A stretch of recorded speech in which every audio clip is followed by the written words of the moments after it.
नमस्कार दोस्तों, मैं सारांश, एक आम भारतीय युवक, आपका स्वागत करता हूं मेरे इस YouTube चैनल पे। बहुत सारे लोग हैं जो मेरे वीडियोस को पसंद कर रहे हैं, लाइक कर रहे हैं, और बहुत सारे ऐसे लोग हैं जो इसे नापसंद भी कर रहे हैं। इनफैक्ट मेरे फेसबुक पेज पे मेरे माता पिता को गालियां भी दे रहे हैं। तो मैं यही बोलना चाहूँगा दोस्तों कि जब एक कॉमन मैन, जब एक कॉमन इंडियन सिटीजन इस जिद पे आ जाता है कि वो अपने देश के ग्रोथ में हिस्सा लेना चाहता है, वो अपने देश में हो रहे गलत चीजों के अगेंस्ट में आवाज उठाना चाहता है, तब उसका फैमिली सिर्फ उसका देश ही रहता है। जी हाँ दोस्तों, उसका फैमिली उसका देश ही बन जाता है। तो आइए इसी के साथ शुरू करते हैं हमारी इस नई वीडियो को। दोस्तों, लास्ट वीडियो में मैंने एनआरसी के बारे में बात करी थी। अगर आपने नहीं देखा है तो मैं उसका लिंक फिर से अपने डिस्क्रिप्शन में डाल दूंगा, आप देख सकते हैं। CAA, सिटीजनशिप अमेंडमेंट एक्ट, ये मुद्दा काफी दिनों से काफी गर्मी में रह रहा है।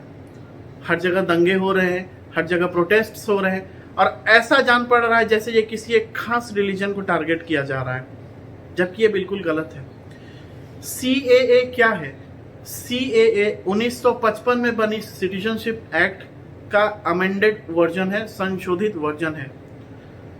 2019 में इसे 6वीं बार अमेंड किया गया। 6th time it was amended in 2019। CAA के हिसाब से 3 ऐसे पड़ोसी कंट्रीज, पाकिस्तान, अफगानिस्तान एंड बांग्लादेश, जहां पे 6 ऐसे रिलीजियन के लोग जो कि माइनॉरिटीज में हैं, जिनमें हिंदू आते हैं, जिनमें सिख आते हैं, जिसमें जैन आते हैं, पारसीज आते हैं, बुद्धिस्ट आते हैं, क्रिश्चियंस आते हैं। ये 6 रिलीजियन के लोग जब इंडिया में आए तो 31 दिसंबर 2014 तक आए हुए ऐसे लोग जो इंडिया में रह रहे हैं, कंटिन्यू रह रहे हैं, आइदर वो बिना वीजा के आए या फिर वीजा लेकर के आए मगर उनकी वीजा एक्सपायर हो गई। ऐसे लोगों को हमारी सरकार ये अपॉर्चुनिटी दे रही है कि आप इंडियन सिटीजनशिप पा सकते हैं थ्रू एप्लीकेशन। पहले जहां ये नॉर्मल 12 साल होता था, अभी ये 6 साल के रहने पर ही आप अप्लाई कर सकते हैं फॉर इंडियन सिटीजनशिप। दोस्तों, अब हर जगह पर ये बातें चल रही है कि इसमें मुस्लिम्स को क्यों नहीं इंक्लूड किया गया है, क्या ये हमारे देश के मुसलमानों के लिए खतरा है? तो दोस्तों, ग्राउंड रियलिटी ये है कि ये जो 3 कंट्रीज हैं, Pakistan, Afghanistan and Bangladesh, in these countries Muslims are the majority community। और ये बात तो आप भी एग्री करोगे, मैं भी एग्री करता हूं, हम सभी एग्री करेंगे, इसमें तो कोई दो राय नहीं है। तो इसीलिए इन राज्यों के, इन स्टेट्स के, इन कंट्रीज के मुस्लिमों को नहीं लिया गया है।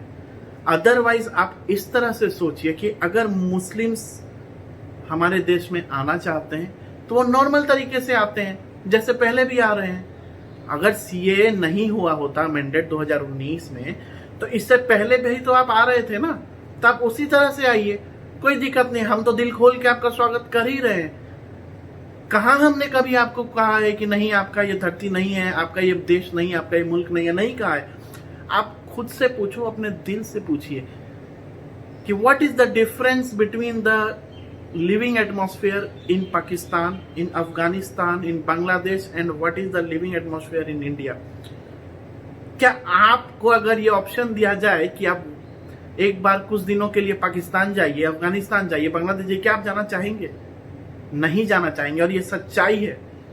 अरे जो देश कोरोना वायरस के समय में इलाज ही करने की हिम्मत नहीं हो रही है जिनकी, चेकअप करने की हिम्मत नहीं हो रही है जिनकी, ऐसे देश के बारे में हम क्या बात करेंगे? तो दोस्तों, सच्चाई यही है कि इसमें हम मुसलमानों का कोई लेना देना नहीं है और इसमें हमसे कोई खतरा नहीं है। We are free and simple and with all the freedoms that we are enjoying. और इसको लेकर के कोई कम्युनल राइट मत बनाइए, प्लीज मत कीजिए, जरूरत नहीं है। अरे इसमें अफेक्ट कौन होता है भाई साहब? आप होते हो, मैं होता हूं, हमारे जैसे नॉर्मल लोग होते हैं। जब किसी एरिया में वायलेंस होता है तो घर में डर के तो हम लोग ही रहते हैं ना। हमारे बच्चे ही तो बंद हो जाते हैं घर में, जो बाहर खेलने नहीं जा पाते हैं, स्कूल नहीं जा पाते हैं। तो अल्टीमेटली सफर कौन होता है? हम लोग होते हैं, कॉमन पीपल होते हैं। और फायदा किसे होता है? ऐसे लोगों को होता है जो सरकार को गाली देके, नियमों को गाली दे करके अपने आप को पॉलिटिकली एक्टिव दिखाना चाहते हैं, जो अपना पॉलिटिकल करियर ग्रोथ कराना चाहते हैं। ऐसे लोगों को फायदा हो रहा है जो देश को टुकड़े टुकड़े करना चाहते हैं। अरे भाई, आप ये समझो ना कि देश तो पहले था टुकड़ों टुकड़ों में, अभी उसे हम एक कर रहे हैं। अभी हमारा देश एक हो रहा है धीरे धीरे। तो इसीलिए दोस्तों, आप इन लोगों की बातों में नहीं जाइए। सिंपल सी चीज है, CAA बना है उन 6 रिलीजियंस के लिए जो कि माइनॉरिटी में है in those 3 countries which are Pakistan, Afghanistan and Bangladesh. और अगर कोई भी मुस्लिम बाहर से हमारे देश में आना चाहते हैं तो वो एक नॉर्मल वे में आएंगे, एक नॉर्मल वे में सिटीजनशिप लेंगे, जैसा पहले से चलता आ रहा है। ठीक है। और फिर भी अगर आपको इस बात से कोई प्रॉब्लम है, आपको लग रहा है कि नहीं ये सही नहीं है, ये हमारे साथ गलत हो रहा है, तो आप शांतिपूर्वक इस बात को सरकार तक पहुंचाइए ना। क्यों मार रहे हैं अपने ही लोगों को? आप बताओ, क्यों मार रहे हैं हम? क्या मिल रहा है हमें दंगे करके? क्या मिल रहा है हमें फालतू के लोगों की बातों में, बहकावे में आकर के? कुछ नहीं मिल रहा है दोस्तों, हमारा ही लॉस हो रहा है। हम ऐसे लोग हैं जो डेली कमा के खाने वाले लोग हैं, तो हम क्यों पड़े इन झमेलों में? अरे भाई, हम लोग तो सही से जी रहे हैं ना। और अगर हम इस CAA का विरोध कर रहे हैं दोस्तों, तो अगर हमें डर है कि हमारे रिलीजियन पे इफेक्ट पड़ रहा है, तो क्या हम इसका विरोध करके उन लोगों को इफेक्ट नहीं कर रहे हैं जो हमारे देश में आके रह रहे हैं, जो डर के रह रहे थे इतने सालों से? वो भी तो एक समाज का हिस्सा है, उनका भी तो पूरा हक है कि वो अच्छे से जिए। तो इसका मतलब है हम उन लोगों का भी विरोध कर रहे हैं। तो फिर फर्क क्या रहा आप में और हम में? आप बोलते हो कि आप हमारे अगेंस्ट में विरोध करते हो और आप खुद ही उन 6 कम्युनिटीज का विरोध कर रहे हो, तो फर्क क्या रहा? दोस्तों, आप सोचिए कि अगर आप किसी मजबूरी में होते हो, आप किसी हॉस्पिटल जाते हो, किसी स्कूल जाते हो, कॉलेज जाते हो, तो क्या आप वहां पे देखते हो कि आपका इलाज कौन कर रहा है, क्या आपको कौन पढ़ा रहा है? नहीं देखते हो ना। तो फिर इस बात को लेकर के इतने झमेले करने की जरूरत ही नहीं है।